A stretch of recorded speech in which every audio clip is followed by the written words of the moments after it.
Hello student, your welcome on my science हर में site. तो देखिए, इस वीडियो के अंदर आपको कुछ पदार्थों की पीएच वैल्यू सीखने को मिलेगी, जो आपके बोर्ड के एग्जाम के लिए बहुत इंपॉर्टेंट रहेंगे। बोर्ड के एग्जाम में अगर पीएच वैल्यू आएगी तो इस वीडियो से बाहर एक भी क्वेश्चन जाने वाला नहीं है आपका। तो वीडियो में शुरू से एंड तक बने रहना, ठीक है ना। वीडियो को लाइक करना, शेयर करना। अगर आप इस चैनल पर पहली बार आए हैं तो चैनल को सब्सक्राइब करना, बेल आइकन बटन प्रेस करना, ठीक है ना। तो वीडियो में बने रहना। आपके सामने पीएच वैल्यू आ रही है, कुछ पदार्थों की इंपॉर्टेंट पदार्थों की पीएच वैल्यू आपके सामने आने वाली है। देखिए, पीएच वैल्यू आपके सामने आ चुकी है। लार का पीएच मान 5.6 से 7.5 होता है। जो मैंने आपके सामने पीएच वैल्यू लिख रखी है, आप केवल इनको ही याद कर जाना। इन्हीं के अंदर से ही आपसे बोर्ड के एग्जाम में क्वेश्चन किया जाएगा, ठीक है ना। तो लार का पीएच मान कितना होता है? 5.6 से 7.5, ये इसका परिसर है, ठीक है ना। अगर लार का पीएच मान 5.5 से कम होने लग जाए तो दंत क्षय आरंभ हो जाता है। तो ये है लार का जो पीएच मान होता है, इसका ये परिसर है, ठीक है ना। इसकी रेंज होती है 5.6 से कितनी होती है? 7.5 होती है। याद रखना, 5.6 से 7.5। नींबू के रस का पीएच मान 2.2 होता है, परंतु ये 2.4 भी दे दिया जाता है आपकी बुक में। 2.2 ही है एनसीईआरटी में, ठीक है ना। परंतु यह इसकी रेंज लिख दी है मैंने कि 2.2 से 2.4 होता है। हो सकता है कि 2.2 नहीं लिखा हो, 2.4 लिखा हो, तो 2.4 भी राइट होगा, ठीक है ना। तो आपको रेंज याद कर लेनी है। नींबू के रस का पीएच मान कितना होता है? 2.2 से 2.4 होता है, ठीक है ना। गाजर के रस का पीएच मान 5.8 होता है। गाजर के रस का पीएच मान कितना होता है? 5.8 होता है। जठर रस का पीएच मान 1.2 होता है। जठर रस का पीएच मान कितना होता है? 1.2 होता है। बहुत ही अच्छे क्वेश्चन है। जठर रस, नींबू का रस, लार का पीएच मान, ठीक है ना। ऐसे क्वेश्चन आपसे ज्यादातर पूछे जाते हैं, तो याद रहेगा ना। जठर रस का पीएच मान कितना होता है? 1.2 होता है। कितना होता है? 1.2 होता है।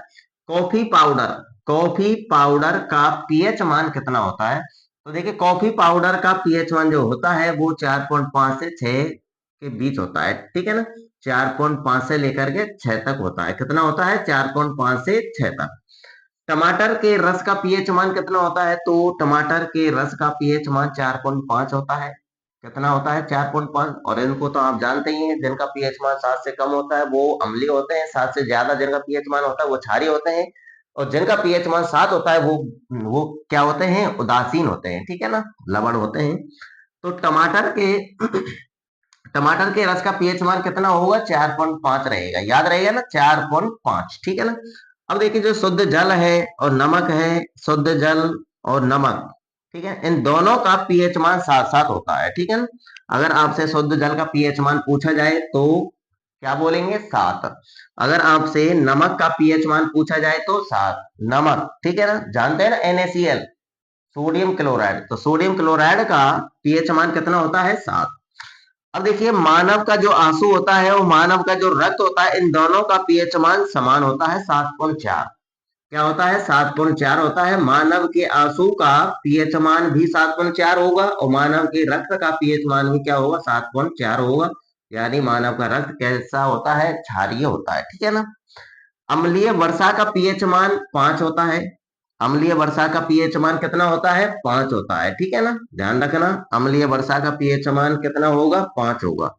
और दूध का पीएच मान कितना होता है? दूध का पीएच मान होता है 6.4। कितना होता है? 6.4। अगर आपसे दही का पीएच मान पूछा जाए तो 6 होगा। दही का पीएच मान कितना होगा? 6, ठीक है ना। याद रहेगा ना। एक बार फिर से रिवीजन कर लेते हैं। लार का पीएच मान कितना होता है? 5.6 से 7.5 होता है। नींबू के रस का पीएच मान कितना होता है? 2.2 से 2.4 तक होता है, ठीक है ना। गाजर के रस का पीएच मान 5.8 होता है। जठर रस का पीएच मान कितना होता है? 1.2 होता है। ध्यानपूर्वक सुनना मेरी आवाज को। कॉफी पाउडर का पीएच मान 4.5 से 6 होता है। टमाटर के रस का पीएच मान कितना होता है? 4.5 होता है। शुद्ध जल का पीएच मान और नमक का पीएच मान, दोनों का पीएच मान 7.7 होता है। मानव का आंसू और मानव का रक्त, इन दोनों का पीएच मान 7.4 होता है। अम्लीय वर्षा का पीएच मान 5 होता है और दूध का पीएच मान 6.4 होता है। दूध का पीएच मान कितना होता है? 6.4 होता है। और दही का पीएच मान कितना होता है? 6 होता है। और इनका भी पीएच मान आपको याद होना चाहिए। तो देखिए HCl का पीएच मान 1 होता है, ठीक है ना। H2SO4 सल्फ्यूरिक अम्ल, ये हाइड्रोक्लोरिक अम्ल, सल्फ्यूरिक अम्ल का पीएच मान भी क्या होता है? 1 होता है, ठीक है ना। यानी ये दोनों कैसे अम्ल हैं? प्रबल अम्ल हैं। NaOH यानी सोडियम हाइड्रोक्साइड का पीएच मान होता है 14। कितना होता है? 14 होता है। MgOH का whole twice milk of magnesia बोलते हैं इसको, तो इसका पीएच मान होता है 10। कितना होता है? 10। तो ये भी आपको याद होने चाहिए, ठीक है ना। तो पीएच वैल्यू तो आपकी क्लियर होती है। अब नेक्स्ट टॉपिक और आ रहा है आपके लिए। अब वो भी टॉपिक आपकी बोर्ड के एग्जाम के लिए बहुत ही इंपॉर्टेंट रहेगा। इन पीएच वैल्यू को आप एक पन्ने पर लिख लेना और इनको याद कर लेना। इन्हीं के अंदर से बोर्ड के एग्जाम में आपसे क्वेश्चन पूछा जाएगा। तो देखिए ये आपका इंपॉर्टेंट टॉपिक है। कुछ प्राकृतिक पदार्थ हैं आपकी, जो ये प्राकृतिक स्रोत से प्राप्त होते हैं। तो इनके बारे में आपसे पूछा जाएगा कि इन प्राकृतिक स्रोतों के अंदर कौन सा अम्ल पाया जाता है, ठीक है ना। तो इनके बारे में आपको पता होना चाहिए, नॉलेज रहनी चाहिए।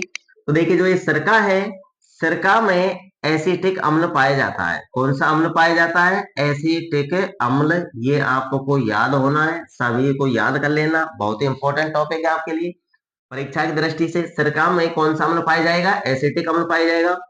संतरा में और नींबू में, संतरा और नींबू, ठीक है ना। ध्यान रखना, इनके साइज से पता कर लेना।